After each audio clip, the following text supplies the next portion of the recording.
Become a sustaining member of the Commonwealth Club for just $10 a month. Join today.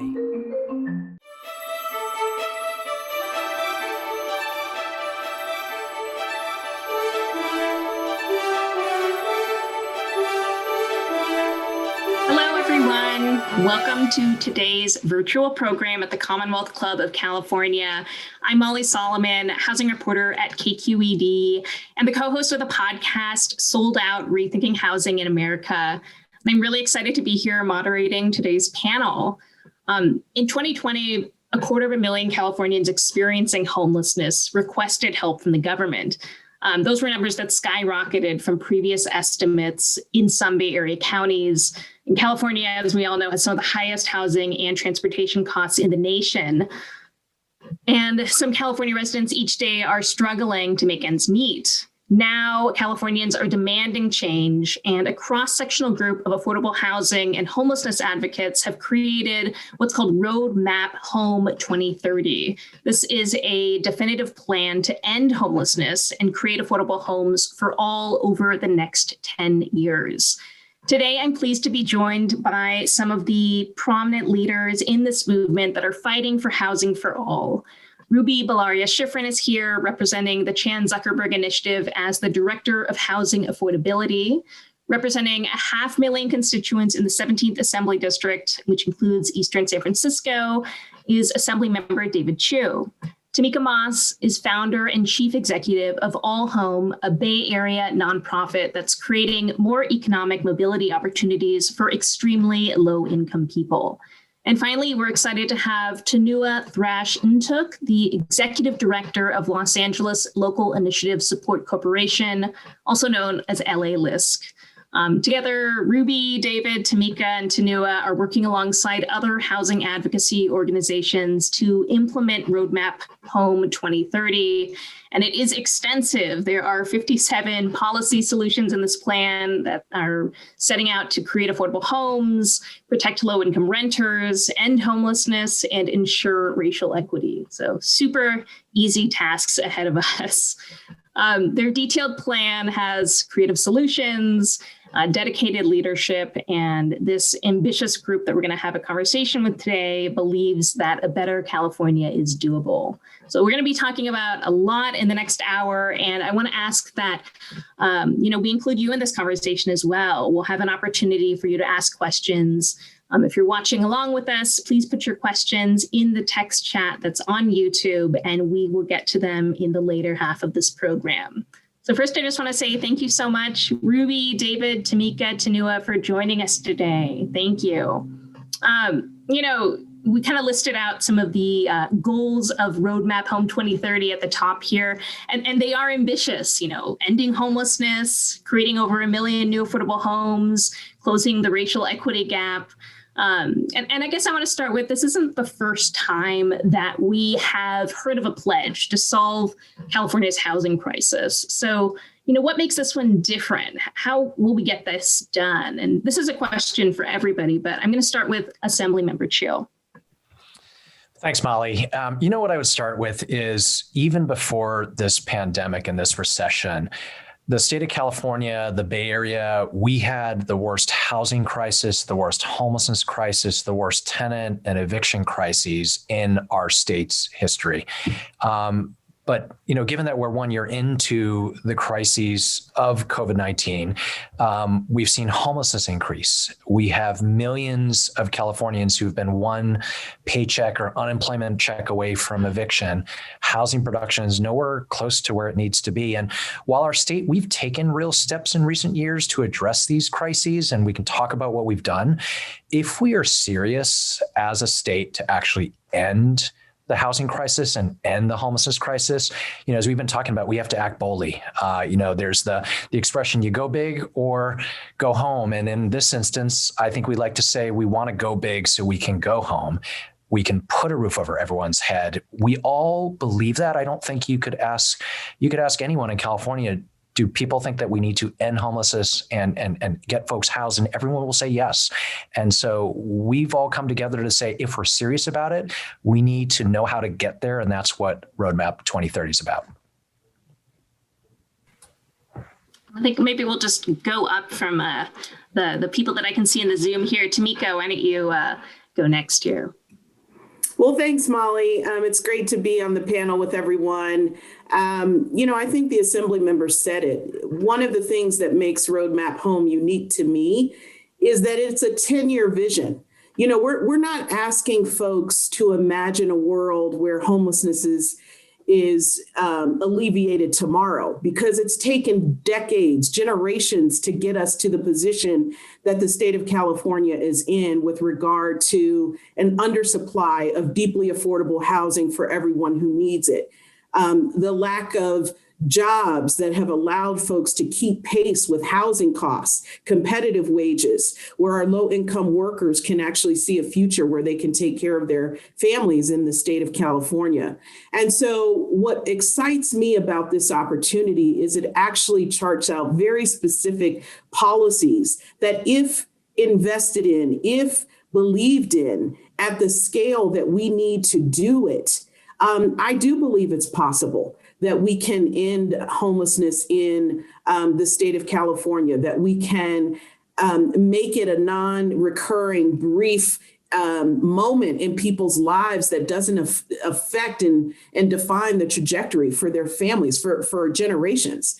And so I'm excited because it's taking bold action, and it gives us, those of us who are working at different scales, All Home works at the regional level. We are situating our planning efforts in the roadmap so that we can have both the regional and state response to this crisis. Because from my perspective, we need to be working at all levels of government, everyone in our community taking a active role in disrupting the cycle that seems permanent.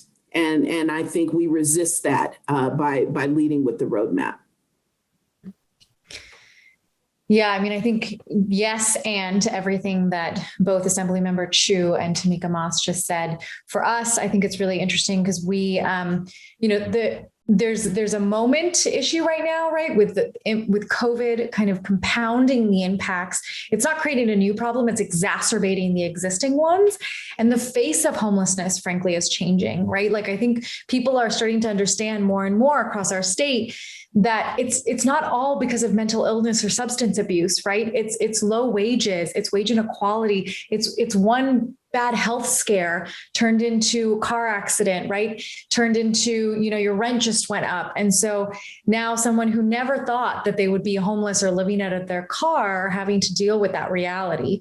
And I think that just shifts a little bit the public will around supporting these solutions.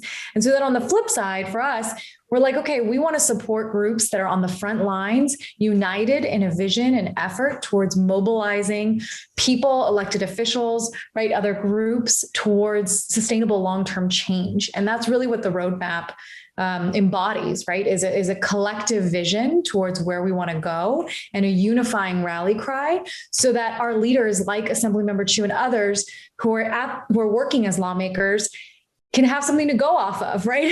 I think one of the hardest things sometimes is we can talk about, there are a lot of different solutions to this, but what this has done is taken that work to figure out what are those, what can we agree to, and then how can we move forward together? And so we're really proud to support groups on the ground that have centered equity, centered racial justice, and centered impacted communities in this roadmap. Thanks so much, Ruby. And thanks to all my other fellow panelists. You all have kicked this off and started going into what is important. So I come to this conversation as a Housing California board member, in addition to being executive director for LISC LA. And part of that question, Molly, of what's different now.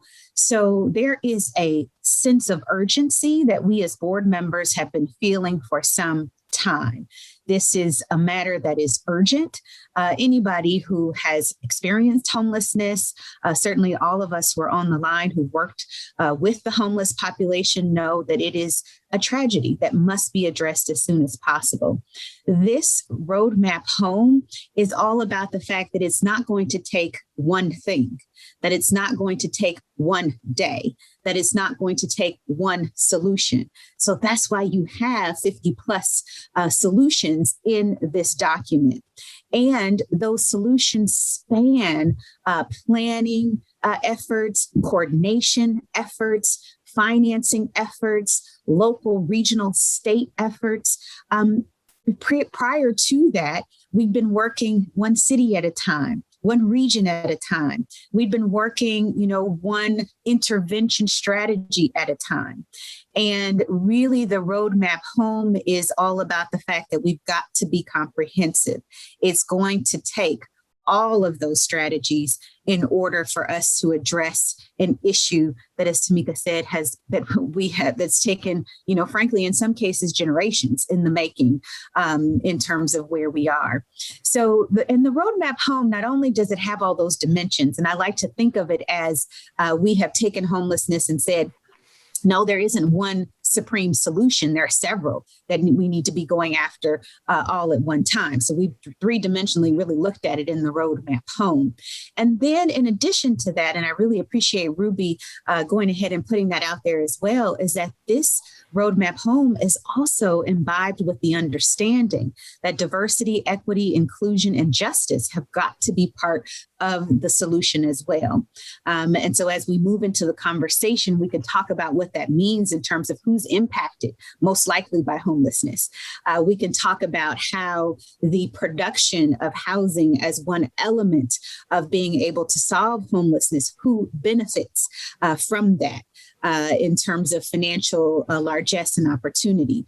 And so the roadmap home looks at that and thinks about, how do we make sure that we thread that needle, not in one policy, but in all of the policies that are set forth. Some of you brought this up, this urgency, in this moment that we're in.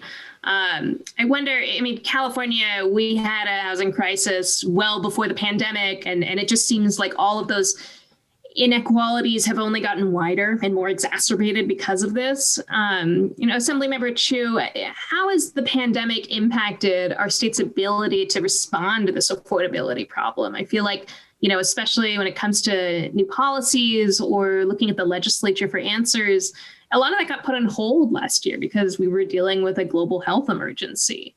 I wonder how you see moving forward a lot of the policies, especially some that have been noted in the roadmap plan, given that, we're in a pandemic and possibly these housing affordability issues have actually gotten worse.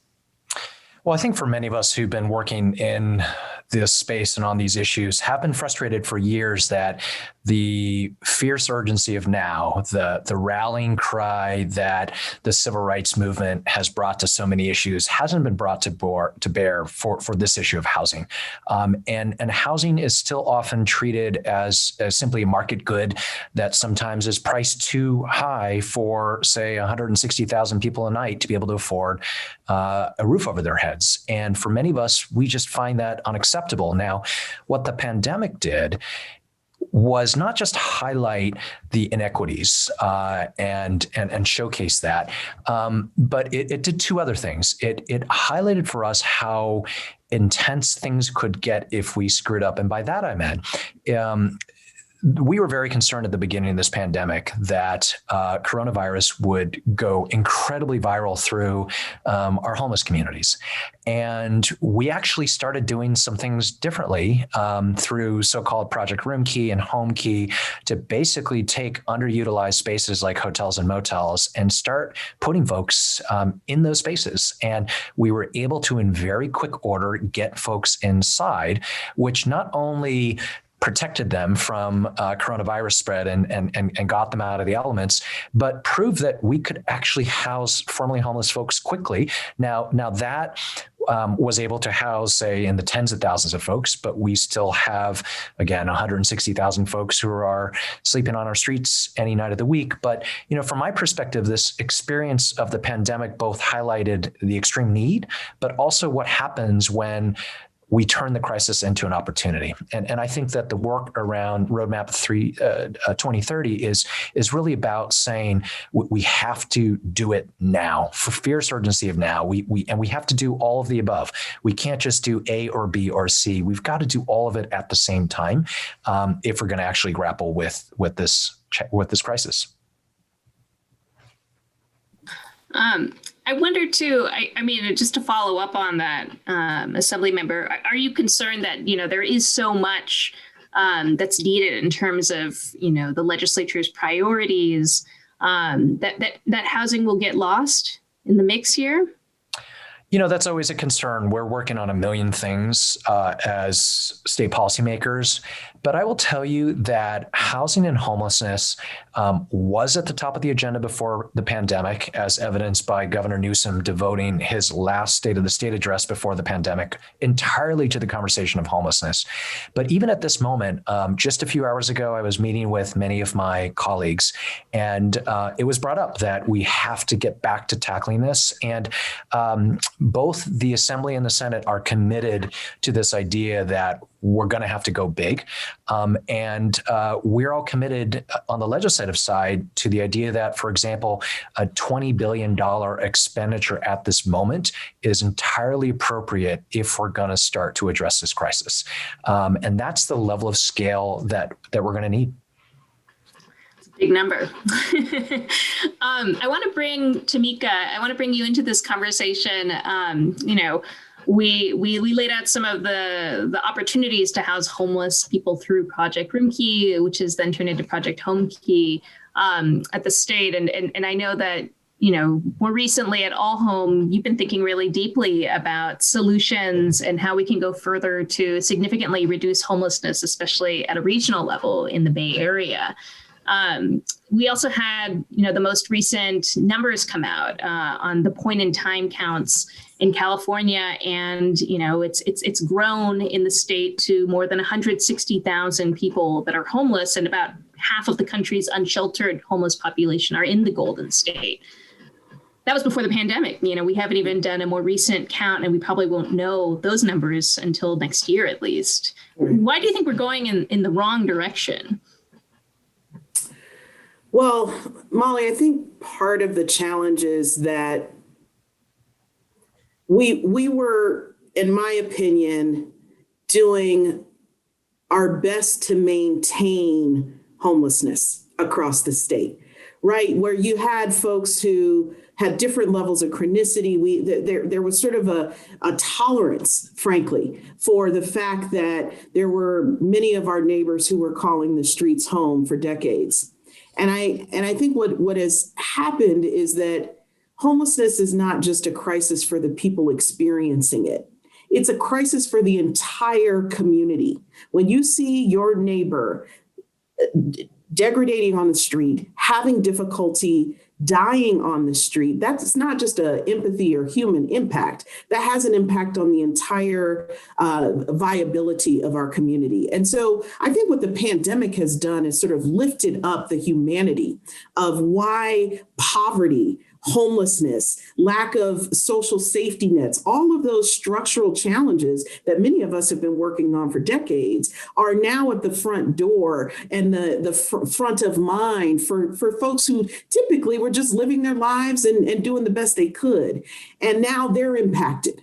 And so I think, Ruby said this, I think it is the exposure of how serious the crisis of homelessness and housing insecurity is not just about political choices or revenue shares, or it's actually about what kind of region, what kind of state do we want to live in? Our progressive values and principles have to actually match how we live in our communities. And that does start with recognizing that the pandemic was a spotlight on challenges that we have not done a great job at trying to solve.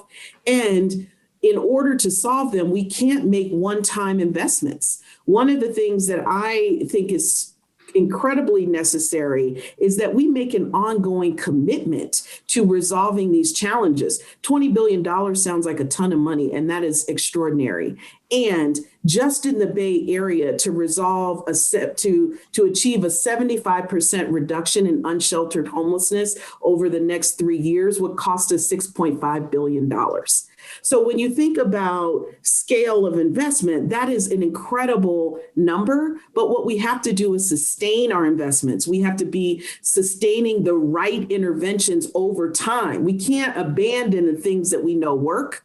When we have people when I was a practitioner, for every person I would house, 3 more people would become homeless during the same period of time.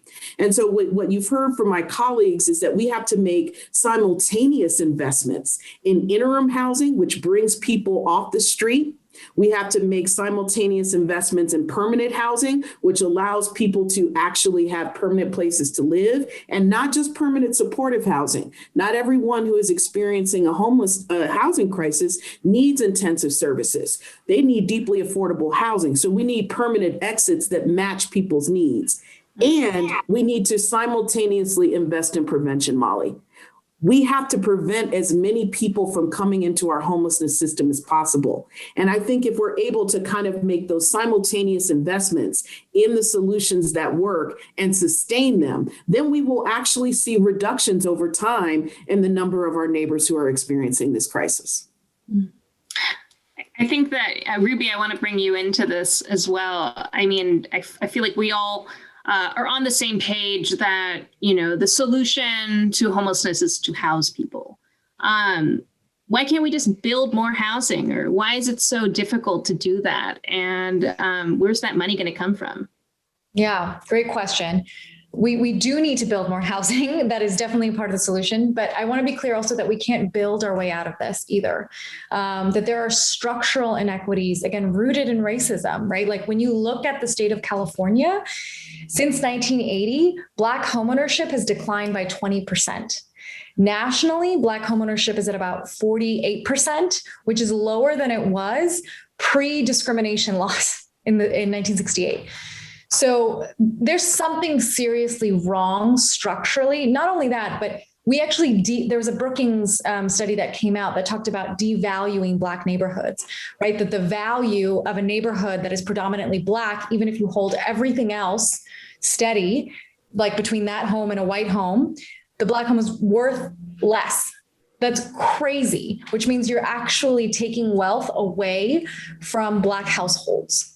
The Brookings Institute, by the way, estimated that the Black neighborhoods are undervalued by an average of 48,000, amounting to 156 billion in cumulative losses.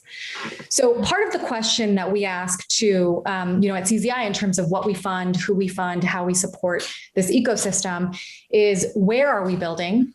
Who are we building for, and whose input was part of that process, right? We need, and the roadmap lays this out really well. We need to be building in high opportunity areas that have been, really mandated for single family housing that has made housing more costly to build, right? And I think that there's, in this conversation, not to get too nuanced, right? But like, there's, as Tamika was saying, there's permanent supportive housing, there's capital A, deed restricted affordable housing. There's just normal market rate housing that used to be more affordable to folks, right? And what's happening is we're putting so much pressure with the lack of all of these housing types that it's almost like a game of musical chairs, and the people with the most resources win, right? And get that chair. And so we're creating more segregation and more inequality. And so I think having that kind of holistic approach of when thinking about where are we building? What resources are we putting on it? We need that multi-pronged approach that Tamika was mentioning, so that we can, divert resources from the government to where it needs to go, as well as things like zoning reform.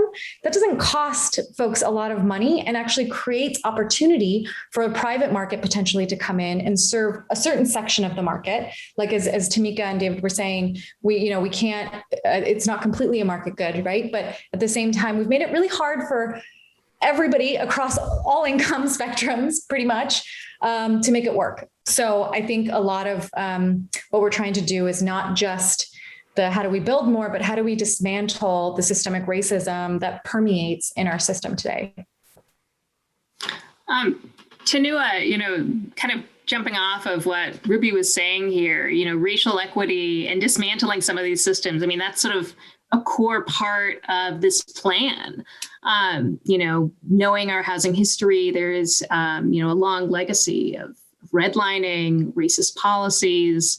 How does, Roadmap Home 2030 undo a lot of that, the negative effects that redlining has had on communities of color? And how do we begin to close these gaps? What solutions are there that can help us get there?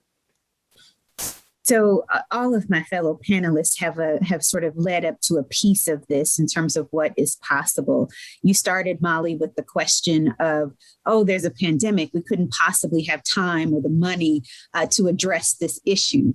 Well, in fact, the pandemic has made us get creative. And the pandemic has made us really focus on a set of solutions, as the Assemblyman pointed out, that, we moved quickly. We got thousands, tens of thousands of people off the street because we knew that their unhoused circumstance was a threat not only to them, but everybody in the community. And it was necessary that we move.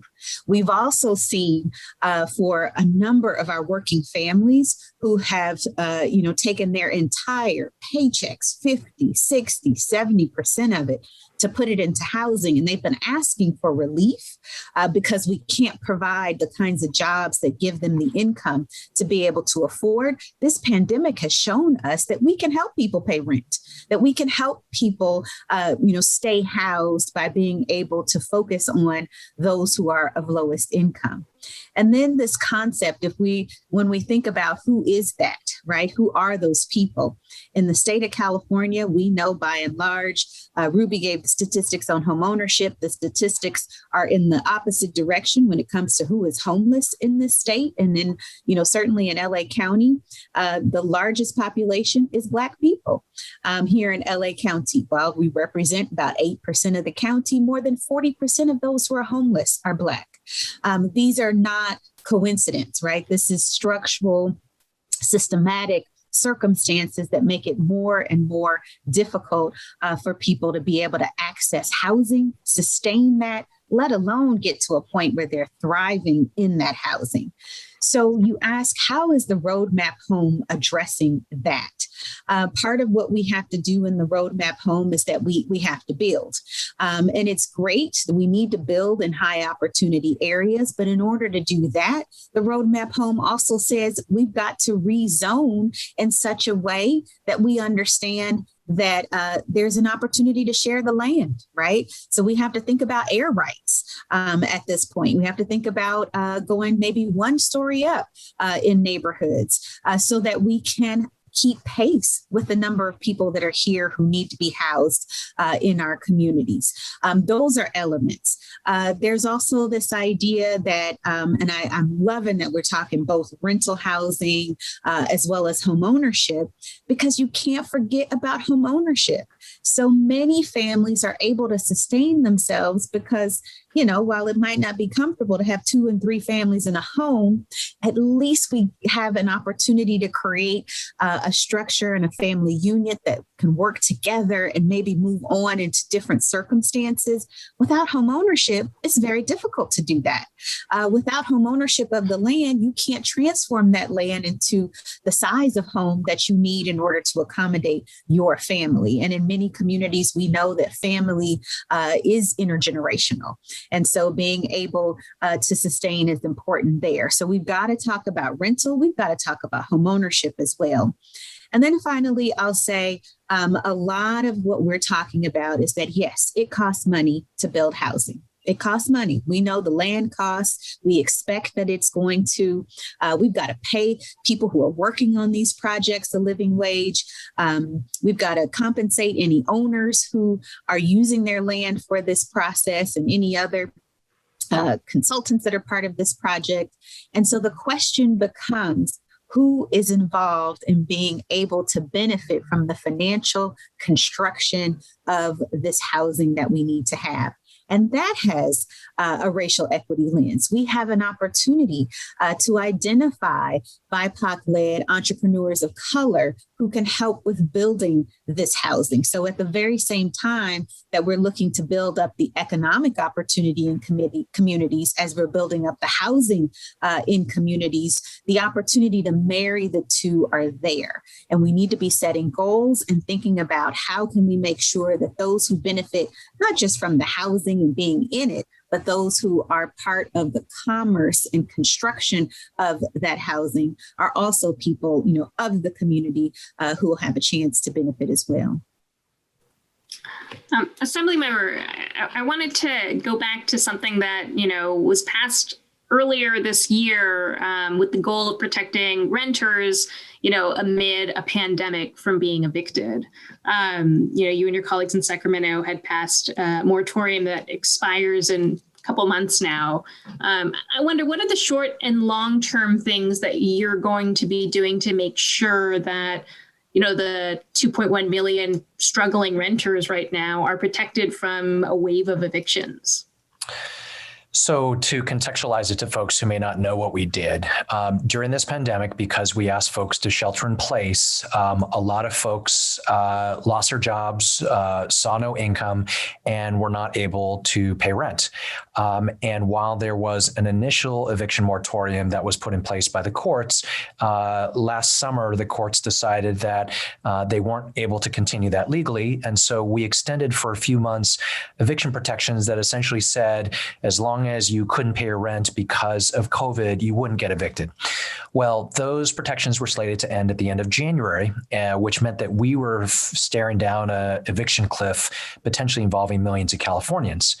Fortunately, the federal government came through. So Washington, D.C., federal government, which is the only level of government that can literally print money during crises like these, sent to California $2.6 billion that we were able to get out, not just to struggling tenants, but to help them pay struggling landlords who were challenged in making the mortgages where their tenants were living.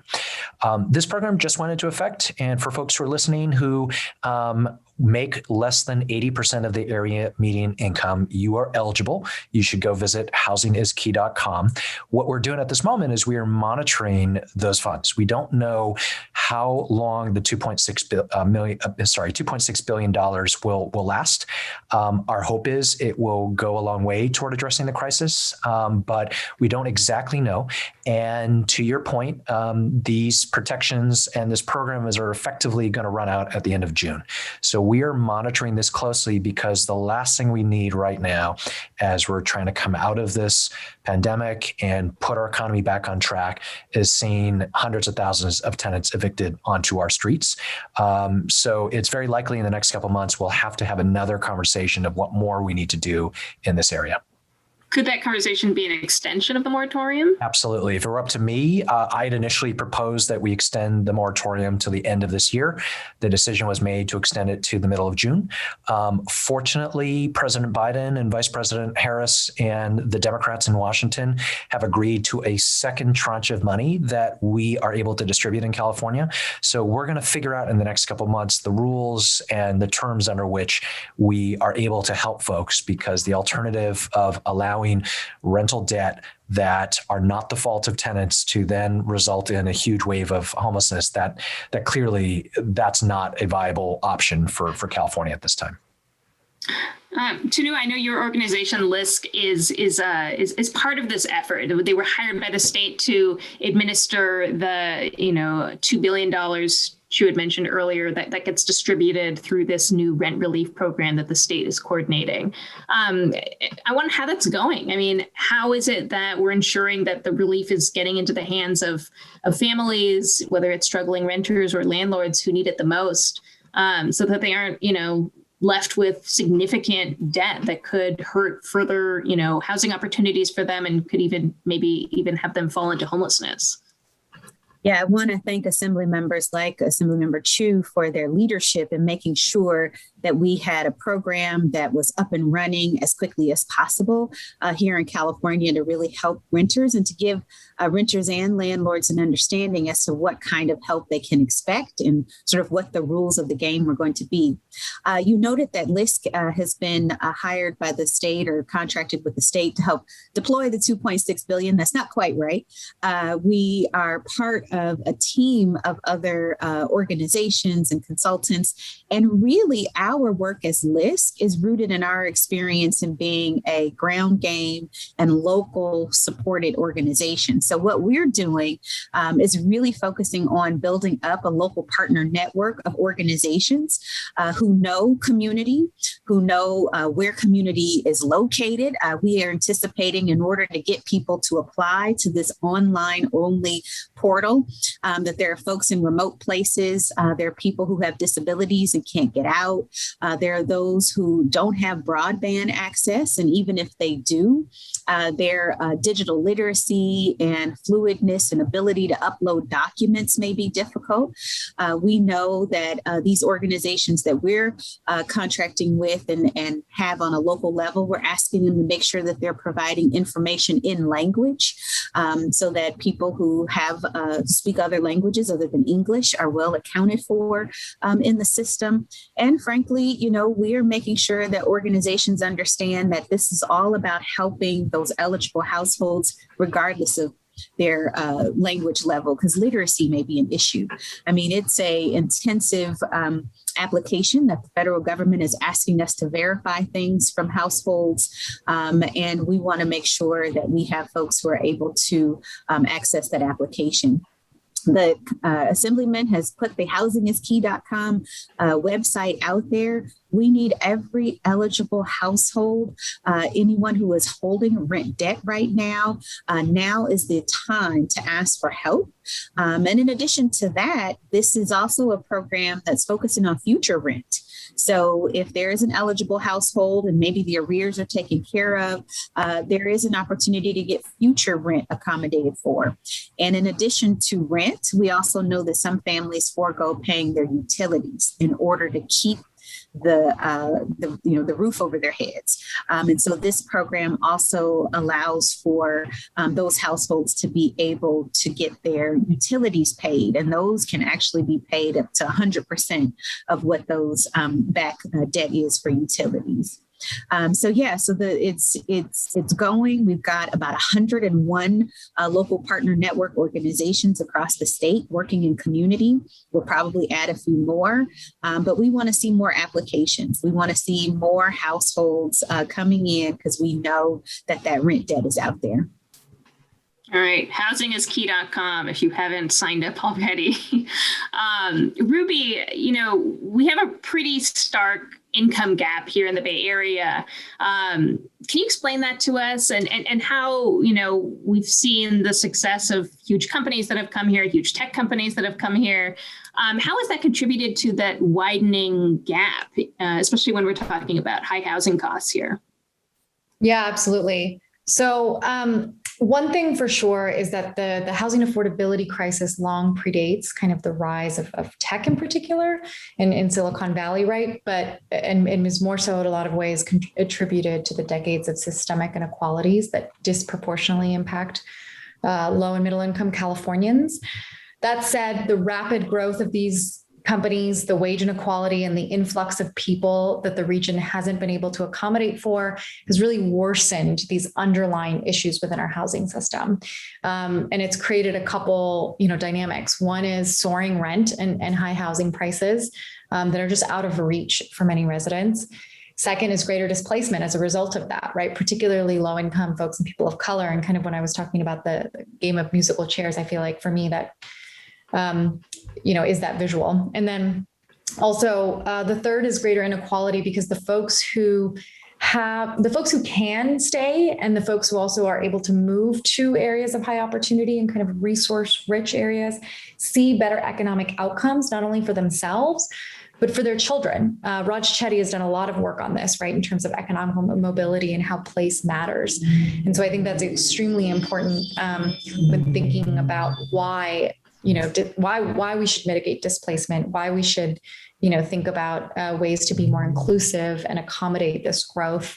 The outcomes are bad for everyone, right? And so we really believe that all different sectors, philanthropy, business, tech, residents, policymakers need to come together to solve California's housing crisis. CZI has invested, a significant amount of both, money into a lot of the investments in housing, not just in the Bay Area, but across the whole state. What have been the outcomes of those investments so far? And are there limitations? Like, do we need more than just money? I mean, I think we've talked about that some, that it's not just one fix, but I'm wondering if you could talk about some of the investments that you have made and if you've seen any outcomes from those. Yeah, absolutely. So the first one that I can talk about that's really Bay Area specific is the Partnership for the Bay's Future. And that was designed in mind, and actually LISC is our fund manager on that in Northern California. And it was designed in partnership from the get-go, right? And so San Francisco Foundation manages the policy fund. So it's actually, to your point, it's not just all about money. And so even when thinking about what to fund and how to fund, we were really conscious in that this would be an investment fund and a policy fund, right? And Tamika Moss is actually part of this too. So on the policy fund side, it's grant money awarded to jurisdictions and community-based organizations to help implement protection, preservation, production type policy. So most recently groups, and so you get a 2-year fellow embedded to help support that work. And the fellows came on board about like a month or two before COVID hit. So it was a very interesting transition. But actually, one of the things we learned in that was that government really appreciated the added capacity in a really stark time. And frankly, I think it kept housing at the forefront of people's mind during this pandemic, because you had someone dedicated to that was paid for. A lot of the things that they were working on were things like first right of refusal, kind of TOPA-COPA type agreements, right? Where the community gets an opportunity to purchase a property when it goes up for sale at market rate.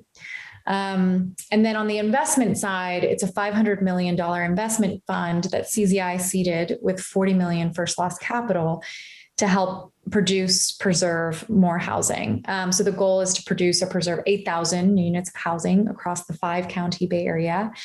And we've seen about, and actually I just got updated numbers on this, so I might not have the most up-to-date numbers for you, but we've closed on about 13 deals so far, which is exciting, for over 1,200 units.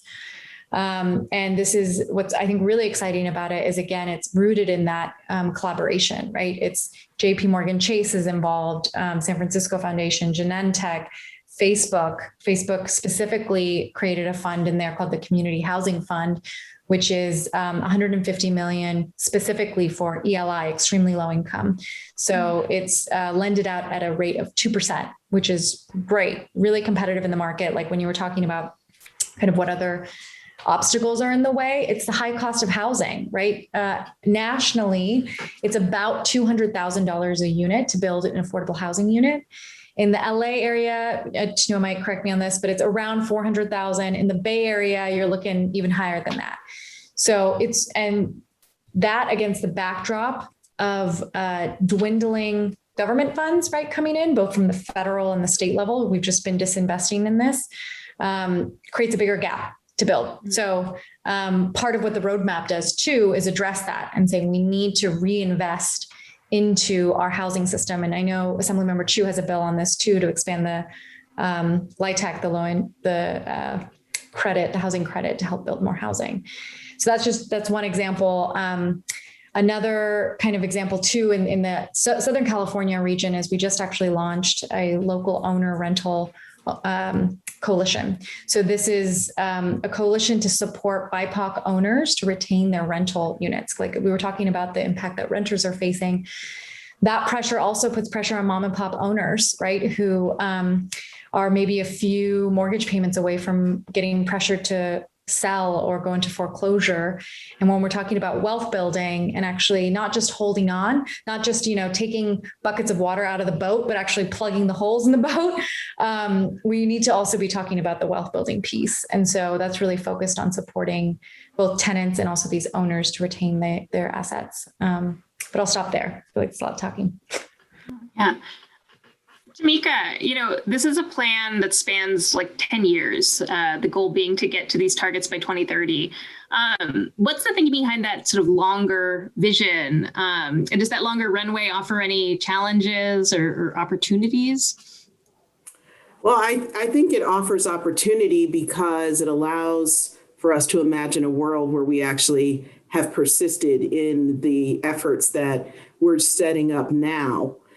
In order to make those longer term investments toward these perennial crises. I wanted to highlight a couple things with respect to both how the timeline and frankly, creating the actual infrastructure for sustainable housing growth and actually addressing the homelessness crisis. So Assemblymember Chu and his leadership created the Bay Area Housing Financing Authority. And that allows us to actually have a regional infrastructure where we can focus on the 3 Ps to preserve, protect, and produce housing across the region. These issues are not just local, they are regional, they are national. And so to have an entity that can raise revenue, that can strategize and plan across jurisdictions to really think about what kinds of sustained investments and strategy do we need to be lining up in a cohesive and coordinated fashion that allows us to actually see improvements over time.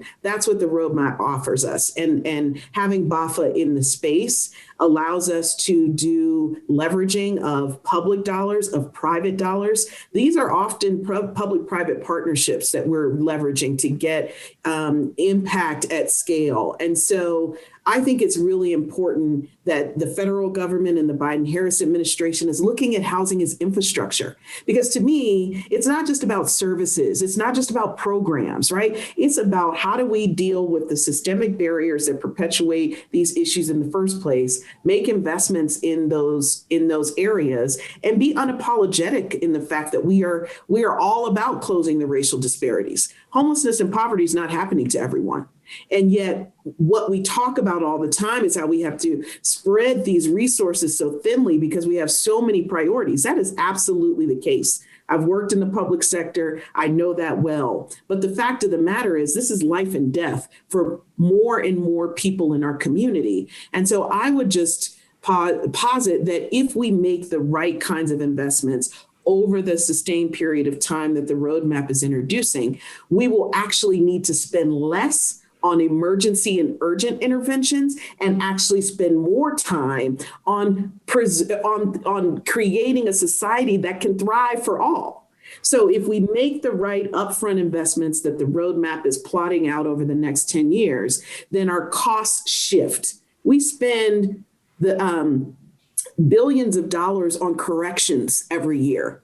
And if we could imagine a world where we don't have to be correcting people because we've invested in their livelihood and sustainability, then we actually have a different contribution from every person in the state of California. So I think it both is reimagining how we spend and utilize our resources and thinking about comprehensive long-term investments toward those goals. I had a question and I hadn't really thought of who I would ask it to yet. So if anyone wants to jump in and answer, go for it. But I think I have, I hear a lot as a housing reporter, it's not always just about the money and having that to solve the problem. It's also about people and forging trust there, especially when sort of kind of the go-to answer is that we just need more housing.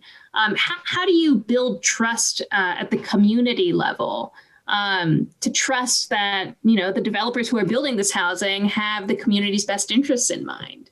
I don't know who wants to attempt to answer that, but how do we kind of change that? I think there is a lot of mistrust, and I definitely hear that when I go out and talk to people, especially with maybe more recent reporting on zoning. We hear that, well, what are they going to build? And are we just going to have it be a free-for-all? Tanu, I saw you unmute.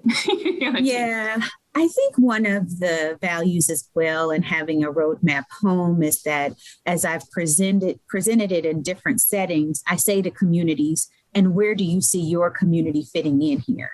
and what part of this plan do you think your community could take on, so that we could achieve what Tamika, I was like, yes, I love that society. Let's go for it, and so there is an opportunity for community to be able to have some, self planning, and so, but communities have to move. So that's the second piece of what I wanted to talk about. One, I ask communities, find yourself in this plan. Not that your community has to do everything. There's a lot of things in here. Some of it is financial, some of it is not. And if you take on some piece of it, that creates the momentum that we need. And then the second is that communities have to move, right? So we can't be paralyzed by this idea that I don't know, what they're going to do, or they have ill intentions. The intention here as a community, the big goal here is that we want to end homelessness. I don't want my 5-year-old son to know what that word means. I want it to be obsolete, right? And so that's what we're aiming for. And if that's what we're aiming for, eradicating the term, making it no longer necessary in any dictionary that we know, that means that every community has to move. And wallowing in distrust, it's, take the roadmap, figure out what sections, your community can work on, take that piece. And then when developer shows up, you'll already say, hey, we're expecting 50% of this to be affordable. We're expecting, that you're going to have diverse entrepreneurs working on this particular project. And so that it's no longer waiting to react. It's no longer wallowing in that distrust. It is taking responsibility for what can be done at the local level in your community. And hopefully the Roadmap Home gives you some great ideas. Well, I think we are at time to move to audience questions, and I've seen a bunch of them starting to stream in here. So I'm going to go ahead and just read some of them out. We've got a question that's come in about, is there any talk of major reform of CEQA, California Environmental Quality Act? It appears to be highly misused at times.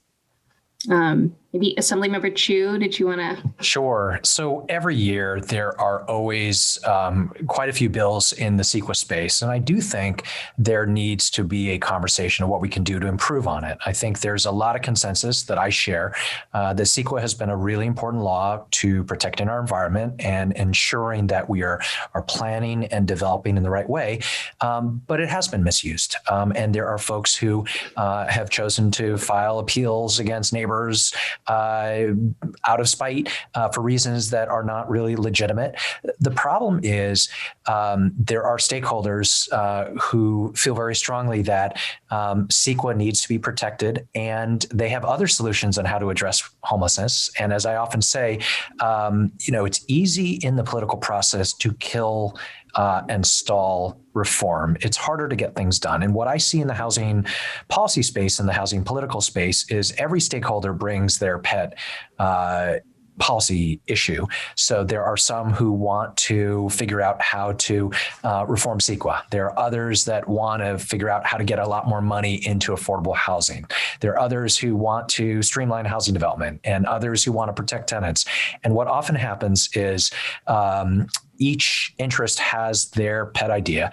They don't like other ideas. And so everything dies politically. And what I'm always pushing is to see if we can do all of the above, to just move forward on a number of ideas that collectively will move the needle, because waiting for one idea to happen and get through and then another idea to happen, we not only don't have the luxury of time, but it's not going to get us to where we're going to go. And to get to your question of the 10-year horizon, we have to set a time goal.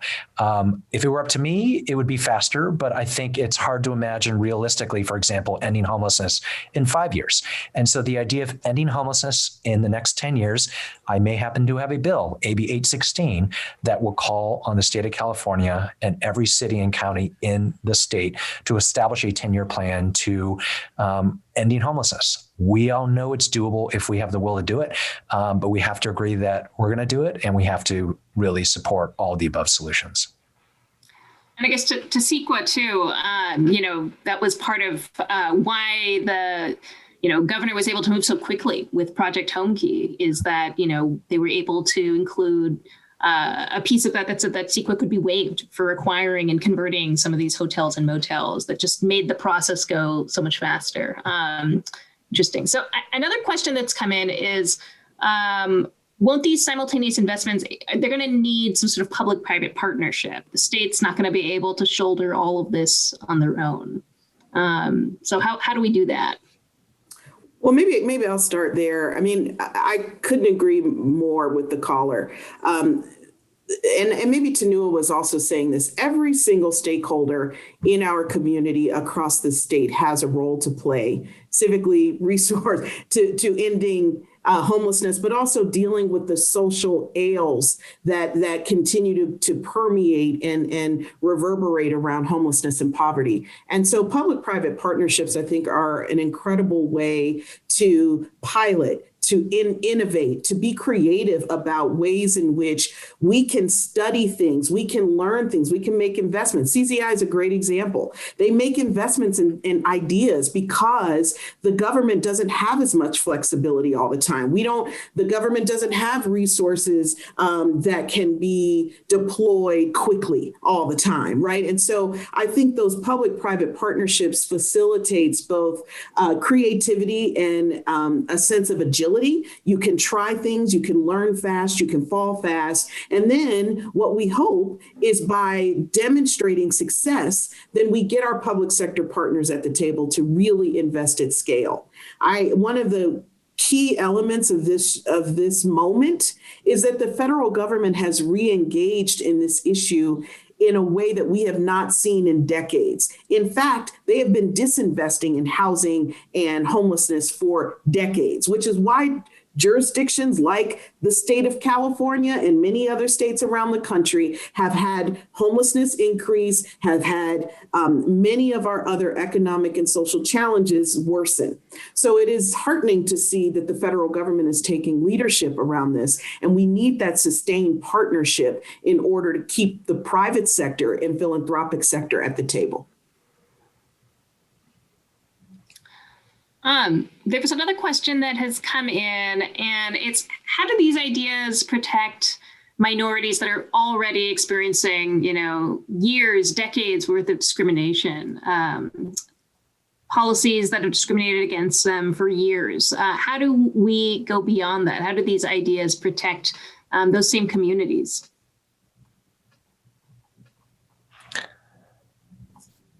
So there are a couple of places in the roadmap home that really, tackle head on single family home zoning, some of that exclusive zoning that has kept so many BIPOC communities from accessing higher opportunity communities. And people have asked me, what does that mean? We take for granted that having access to a local public education that is of quality, being able to walk to work, being able to access fresh foods, fruits, vegetables in your community. These things, I think a number of people take for granted. And one of the elements there is all, within the roadmap home is really, asking communities to think about what else we can be doing to create the kinds of neighborhoods that are inclusive of all income levels and not just monolithic income levels. And if I could just add, I think one of our challenges is that we have to acknowledge our history so that we can be informed by our future. If we aren't acknowledging that, in fact, what undergirds many of these challenges is structural racism that actually reverberates around these issues today in 2021, we have to get a baseline understanding that that's actually, in fact, what we're working with so that we can target it in order to see different outcomes. And there are very specific examples. You heard from my colleagues around the percentage of folks in the general population who are In San Francisco, it's less than 5% of the population who is African American and 37% of the population who are homeless. We have to reconcile that reality and not just be dismayed by it because it's soul crushing. We have to actually then target interventions that are culturally responsive, that actually listen to the people with lived experience who are telling us what they need, and yet we give them something back that they don't recognize. We have to be making adjustments based on what communities actually need and be persistent in those investments so that folks can start to undo some of the historic inequities and discrimination that has riddled through their communities for decades. I want to just hop in for a second on this question and say that it is important for us to know where we came from and know our history. And for this crowd, if you are not familiar with the book, The Color of Law by Richard Rothstein, that literally lays out the decades of racism and discrimination and what that impact has been, folks should know it. And there are very specific policies in Roadmap Home 2030 that are trying to reverse that. So for example, we know, let's take the Bay Area. There are communities that are not particularly diverse from a racial standpoint or from an income standpoint. We need to build affordable housing in those high opportunity areas, close to the good jobs, close to the good schools, close to transit. We know that in the Bay Area, we've had a structural supermajority voter threshold to approve funding for affordable housing, which is a 2/3 threshold. And generally what that means is wealthy, rich communities typically vote against resources that could help build affordable housing to help everybody else. And so there's a specific proposal to reduce that legislative threshold from 2/3 down to 55%. And then related to that, even baked in the state constitution, Article 34, that stemmed out of racism, that has made it difficult to build affordable housing. We need to get rid of that. All of these things take political will, but if we understand where we came from and there's a commitment to addressing the equity issues of 2021, this is the hope. And can I just add to just keep going? Just that, I think sometimes people are hearing this message and you're hearing more about, ending single family zoning. And it's this rallying cry, I think, for folks across the political spectrum within housing. And then some folks are like, but I just want my single family home. I'm not racist. I just want my house. And why do I have to accept this duplex or something nearby? And I think to that, this gets back to how do you work with communities? Since this past year, right, since George Floyd's death in particular, we've had this year of racial justice reckoning and what that means, and people being more introspective and asking themselves these questions. And I think this is the work people have to do. We talk about everyone in, this is also the work that residents need to do, homeowners need to do in terms of why am I not okay with that? Why? Just keep asking yourself why to really underpin that. And I would challenge folks to do that, because I think that it's, when you actually think about the outcomes of what we're looking for, people really care about living in inclusive, diverse communities. They care about making sure that everybody has a safe, affordable, accessible place to live. And so focusing on those outcomes sometimes is easier than worrying about, why am I holding on to single family zoning so hard? Shouldn't everybody get these same benefits and access? Why I shouldn't have gotten lucky, right? I'm from the Bay Area. I'm first generation and Indian American. And my parents, when they came here because my aunt had a place in Daly City, and they had 3 families in there until they could, going back to what you were saying, until they could get a job and make enough money to, have their own place. And it feels like luck, and that's just not okay.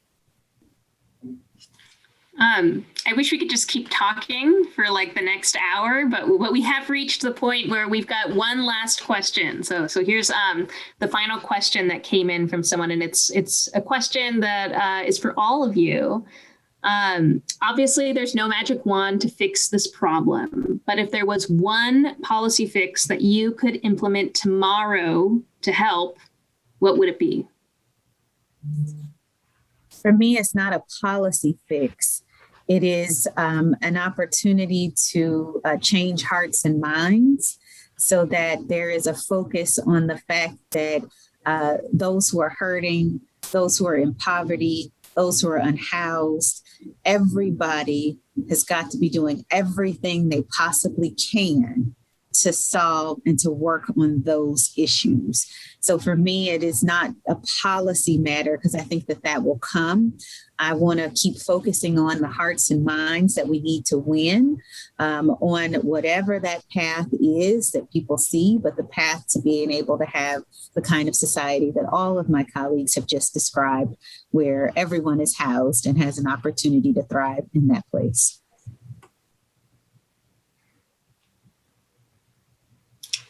Assembly member, do you want to go next?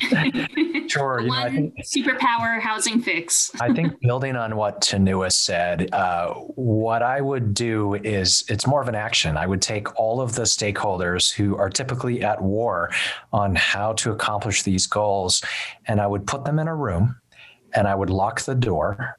And I would tell them, let's just take a moment to all agree that we have to figure out how homelessness is going to end in the Bay Area by 2030, and let everyone pause on that. And once we've done that, I will then say the room is locked until we figure out what we're going to do to commit to doing that.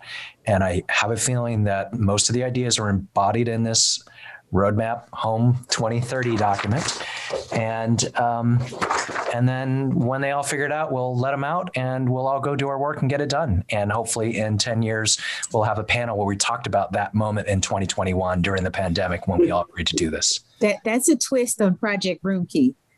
Yeah. It's like the world's hardest escape room. Yeah. Tamika, what's your superpower housing policy fix? Yeah, I building off of Tanua and the Assembly members' comments, I do think the first step is a mental model shift that we can solve it. Because if we don't believe it is possible, it will not materialize. No matter how great the strategy, no matter how much money we put at it, if we don't believe that the ultimate goal is to ensure that everyone has a home, then we don't get there. So my superpower would be that in the next 10 years, we have unleashed everything, what Malcolm X said, by all means necessary to bring 160,000 people indoors and housed in 10 years is a doable goal. And that is what I would be facilitating my superpower to deliver.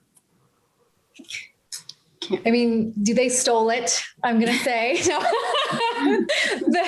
But I agree. I mean, it's the hearts and minds, right? Because that is the foundation for any kind of real success. And I think Assemblymember Chu also on the collaboration piece, it's like if you win hearts and minds and if you get people to collaborate, because we are stronger together, right? And we all actually do want similar things. And so let's stop getting in our own way. And so I think that would be hearts and minds. So yes, +1 to all that. Well, on that feel-good note, that we're all tomorrow going to go solve the housing crisis, I just want to extend a huge thank you to all of you, Tanua, Ruby, Tamika, Assemblymember Chu. Thank you so much for spending the last hour and joining us today on this panel discussion.